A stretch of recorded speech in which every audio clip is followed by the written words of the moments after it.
Hey, this is Cam with Blacktail Studio, and this week I'm going to show you how I made my very first round epoxy resin table with this English walnut graft. Enjoy!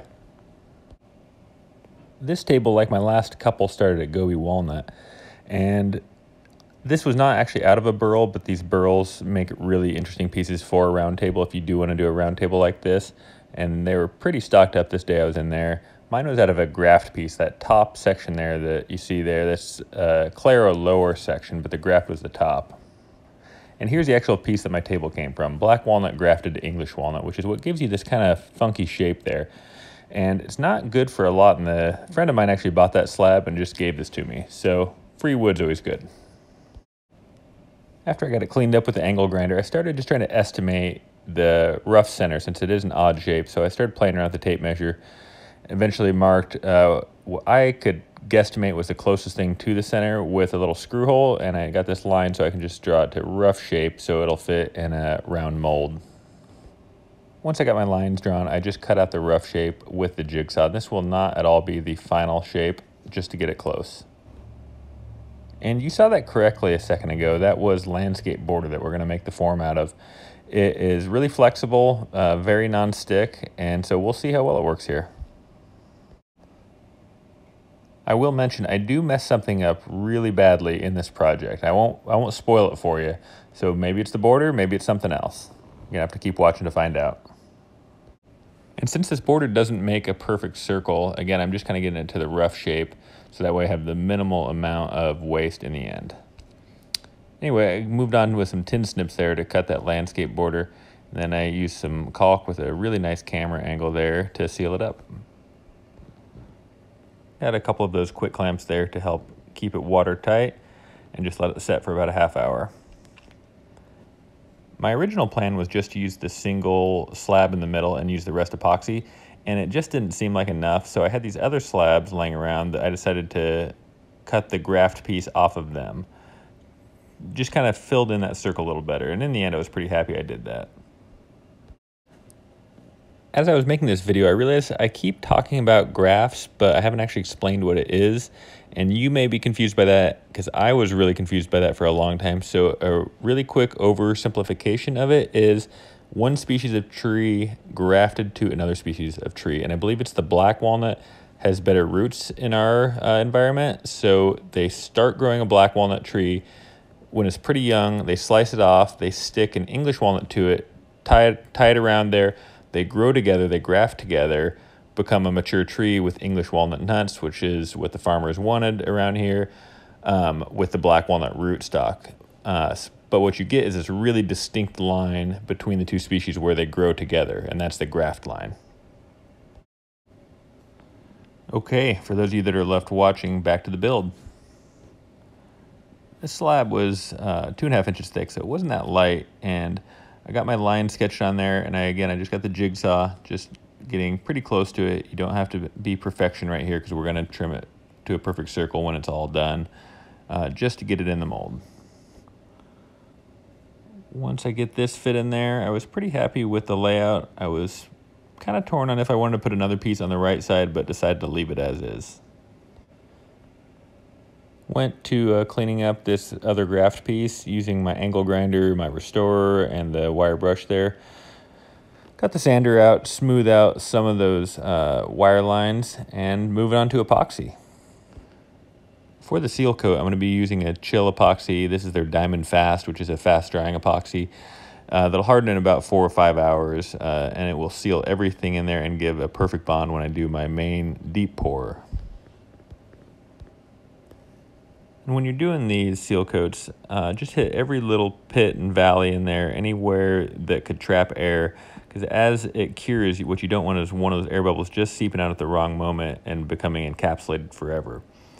The shellac is more just kind of sealing any little dust and dirt in there, and also prevents any color bleed if you are using any dark dyes. This white dye for this epoxy really shouldn't hurt it too much, but kind of a habit of mine to seal everything with the shellac. Once both those pieces are nice and dry, I got them in my mold there, and I'm going to seal everything here with, again, this is my fast drying caulk that I like to use. Dries in about 20 minutes. I do recommend giving it about a day between first putting it down and doing the deep pour though. Moving on, just scuffing up that epoxy coat there. The Restorer made actually really quick work if you have a big flat area with the nylon wheel to make sure you get a really good bond between the main epoxy pour and the epoxy that I sealed the slab with. After I get it all good and vacuumed, I like to come back with a microfiber towel, and that'll get the last little bits of dust that vacuum just more pushed around than sucked up. And here I'm using an aerosol mold release. I'm not a huge fan of this one. You see how airborne it gets, which can really contaminate your slabs if you have them in the same room. So if you do use this, move your slabs, anything else that's going to get epoxy on it, out of the room. Otherwise it could compromise the bond. I will show you an alternative to the aerosol later in the video though. Since this was a round table with a really funky looking slab, I didn't have a great way to estimate the volume. So what I did was get the total volume if there was no wood in it, and then just made my best guess on how much epoxy would be needed. The epoxy I'm using is a Chill 2 by Polymers Technologies. It's a deep pour formula. Takes about 72 hours to fully cure, and you can pour up to 2 inches thick in a single pour. Like other deep pour epoxies, this one comes in a 2-to-1 formula, and I have 12 liters here, so I'm just gonna mix all of it at once, so I don't have to worry too much about the ratio since it comes in 12 liters here. But you do wanna be really conscious of getting that ratio just right with any epoxy that you're mixing. I personally like to mix 1 bucket of the resin, then the hardener, and then the rest of the resin on top of it to help get the most complete mixing. If you've been told something else by a manufacturer, I'd love to hear in the comments below though, because that's just kind of my own gut intuition. I wanted to do a white table, and I wanted really white. And this is a pretty potent dye here. This is an epoxy white dye, but I added quite a bit to it. And I just kept adding, really wanted a pretty bright white. My mixing style has evolved as I've done more of these tables. I used to just go in there on high and mix it as fast and as frothy as I could, but you're really inducing more and more bubbles, and you don't want to add any more than you have to. So keep it on low, just go nice and slow. Moving on to making the dam portion of this, and all I'm doing here is giving a slight barrier that when I fill the epoxy all the way up, it won't flow over the entire table, which will just save me a couple liters of epoxy. You may be noticing the other small pieces of wood that aren't quite as tall as these main slabs, and I'm putting those in there to give my legs, my table base, something to mount to when it's all said and done. I don't really like drilling into the epoxy, so I filled those in to help give me something to mount to. Here's a tip that the Polymers guys turned me on to is let your bucket sit for about 15-20 minutes and let all these micro bubbles pop themselves before you pour it in. You've probably seen a lot of social media videos where guys just splash the epoxy in there, and it does make a cool effect, but there's no need for it, and you're just giving yourself more of a chance for some tiny bubbles to form in that splashing. So I try to go just as nice and easy as you can. All these little epoxy tips I'm giving on the mixing on low and letting the bucket sit for 10 minutes and pouring slow, those aren't specific to the Chill epoxy. This is a good practice with any epoxy you're doing, especially these deep pour epoxies. You can see here this 12 liters didn't really fill nearly as much as I was hoping for, so it'll take probably about twice this much epoxy when it's all said and done. I didn't need to wait 2 weeks, but I got a little sidetracked with other projects, so it took me about 2 weeks before I could come back for the second pour. Here's a little time lapse of watching those bubbles pop, just to give you an idea of how many actually disappear in that 10 minutes. A little bit more of a splash than I was hoping for, and I told you guys to go a little bit slower, but sometimes it's hard with a heavy bucket. But kind of a satisfying pouring montage here, so enjoy that for the next couple seconds.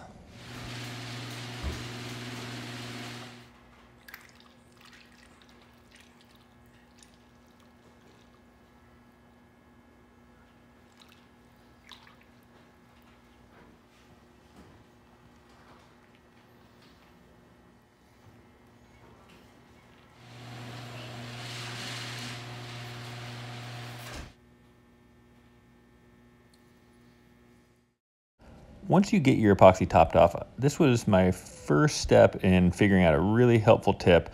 You don't need to use gloves. You actually shouldn't use your fingers in gloves. What works a lot better is a disposable brush. And what you're doing is you're just brushing it into every tiny nook and cranny. And here I'm using the gloves, but a brush works much better. And what that does is it stops the tiny bubbles from clinging to the sides, because that's where you're gonna get most of them. They just kind of tend to hold on to the side. So this will really minimize that. After 3 days, the epoxy was rock hard, and I was ready to see how well this landscape border worked. And I'll admit, I was pretty nervous that it wasn't going to come off, but it peels off just like butter, and I was actually able to save it, so I'll be able to use it on my next round table project. So this wasn't my big failure for the project. It worked really well, and I actually do recommend using that. Here's my Lee Nielsen chisel plane, using to peel off this caulk. It's not great for planer blades to go through, so they prefer it if I can get as much of this off as I can before I take it to my industrial shop. It was held down pretty tight, and it actually wasn't the epoxy that was sticking, it was that caulk from the edge that was sticking. So I had to use the pry bar in there and then the wood wedges. But once I got it freed from the caulk, it came right up really nice. And now that I got it free, I'm going to take this and a couple other smaller projects up to Creative Woodworking in Portland, an industrial shop. I like giving them a plug here. They're not paying me or anything. They're just really nice people. They're nice enough to let me rent some time out on their big industrial tools, which saves me days of work just to pay them for a half hour. And after just a handful of passes, we got it nice and smoothed out. Coming home to do my first round of epoxy touch-ups.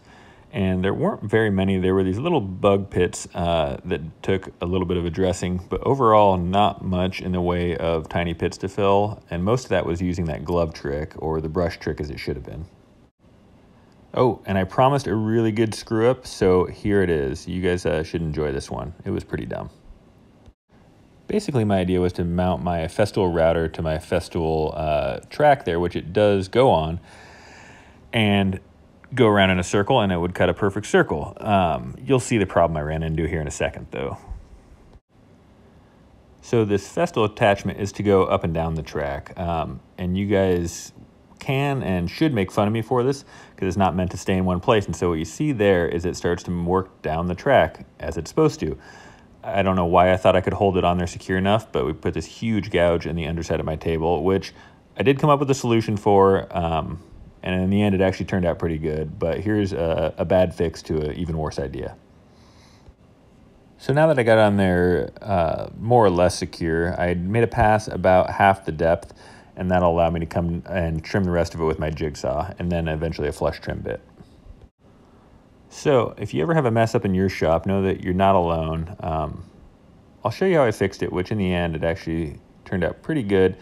But again, here I'm just using the jigsaw to cut close up to the line, and then we'll cut it absolutely flush with a flush trim router bit. And normally I wouldn't do this on a router table like I'm going to. I would just do it in the handheld router, but since I did have that area that I screwed up, I didn't want it to catch the wrong track and make the project even worse. And you can see there I lied a second ago. It's not nearly half the depth of it. It's only about a quarter of the way down. And like I say, I wouldn't normally go with this technique because I would be a little bit worried of kind of bending the bit with this thick table, but just going nice and slow, trying to go really, really easy on it. And overall, I got pretty much a perfect edge on this. For the edge, after I got it all a perfect circle, I wanted to do something a little more interesting. So I went with a 22-degree bit, and as someone commented in one of my other videos when I called it a bevel, it's not a bevel, it's a chamfer. So putting a 22-degree chamfer on this table. And what I'm doing is I'm doing it in 3 passes, just a small, medium, and then just a final finish pass with the router to hopefully get as clean as cut as I can. You'll notice I'm getting a lot of these epoxy flakes on there, and I have this attachment that I'd never actually used because I didn't really see how it would work, but decided, what the heck, let's try it this time. And I'm kind of embarrassed I didn't use it before because it got all of the epoxy flakes after that. So if you have this router, don't be afraid of using the attachments. I host a resin workshop up at Gobi Walnut in Portland, Oregon, where I teach people to make tables like this. So I took this table in to kind of use it as an example on how to do some finishing and sanding techniques. But here's kind of an overview. We did a tour of the showroom here. Here's a bunch of slabs and Aaron, the owner, talking. Aaron's giving him a tour of the mill. It was a horrible snowy day. Only time we get that in Portland. But back in the workshop, decided to show the class how to touch up these tiny pits with the clear CA glue and activator, whereas you just barely touch it up, add some activator, and you can sand it and scrape it almost immediately in less than 30 seconds. You can see here I use a tiny awl or a paper clip works well. I've tried this activator with a couple different CA glues and it seems to work with all of them. So if you have an off-brand, should be fine just using a random activator. But yeah, I can sand it less than 30 seconds. let the class do a lot of the sanding here so they could get some hands-on experience. You see I didn't get a lot of footage because I was too busy teaching the class. But Cole, my assistant here, was running through the grits. He went from 100, 120, 150, 180, 220, 320, down, all the way up to 400 before we added the finish. As far as the finishing goes, I decided to use a new kind of Osmo, at least new to me. It's their 3043 formula, and it's a little bit more of a building formula than the stuff that I've used before. And James over at Lux Edge turned me on to it. So my hope was it worked a little better on filling those tiny imperfections on the epoxy, which I've had a hard time doing with wipe-on finishes before. And once you wipe it on, what you want to do is you want to buff it, and you can do it by hand or you can stick a white Scotch-Brite pad on your orbital. This is a gem polisher. It's a kind of a reconfigured floor sander. It runs really quiet. It's really powerful, and you just buff and you buff and you buff, and you keep going until you get basically all the swirl marks off. And what a nice little tip is that James at Lux Edge told me is you flip your pad over to the clean side and you buff the rest of it off with that, and then you just leave it. You don't wipe anymore, you don't wipe it off, you just let that set overnight. Moving on to the base I'm going to use for this. This is a local Portland company, although they still ship to me because this is that hard to drive across town in Portland sometimes, called Symmetry Hardware, steeltablelegs.com. They sent me this really cool quad base they make. I really like it. I thought it was a perfect fit for this table. You don't want anything too gaudy for a base, in my opinion, when you're doing a top that's kind of gaudy. Assembled really easy. Build quality was perfect. It was perfectly flat, perfectly balanced, had leg levelers. So definitely check them out if you're looking for a table base.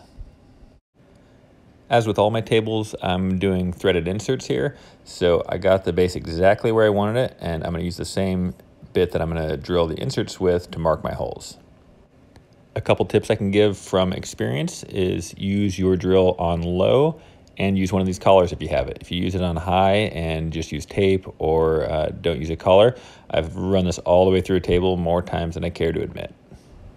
You do want to make sure to use the exact drill bit size according to the manufacturer for your particular threaded inserts though. And I'm using the Easy Lock threaded inserts. I get them on Amazon. I'm putting a little dab of CA glue just to secure them in there in case you take this apart a million times. These could work loose. I don't think they would, but still it gives a little bit of lubrication and make sure they won't back out over the years. Once I got these threaded inserts in, it's just a matter of getting the base back on there, bolting it down, and this project is done. Well, not totally done. I still have a photo shoot to do, then I'm totally done. Okay, quick is a relative term. This is my super cheap backdrop setup here. And you can see it's not catching, it's not stopping, it's just running away from me. It was so frustrating. Eventually, through lots of curse words, which is why the volume's turned down, I got it figured out. Ended up taking some decent pictures though. If you'd be interested how I take these photos, I'm considering doing a tutorial, so let me know in the comments below if that is something that interests you or if I shouldn't waste my time. As I'm not really a professional photographer, I was pretty happy with these photos though for a guy who doesn't know what he's doing in a garage. Overall, pretty happy. And again, thanks so much for watching. If you enjoyed this video, please subscribe for more just like it. Thanks again.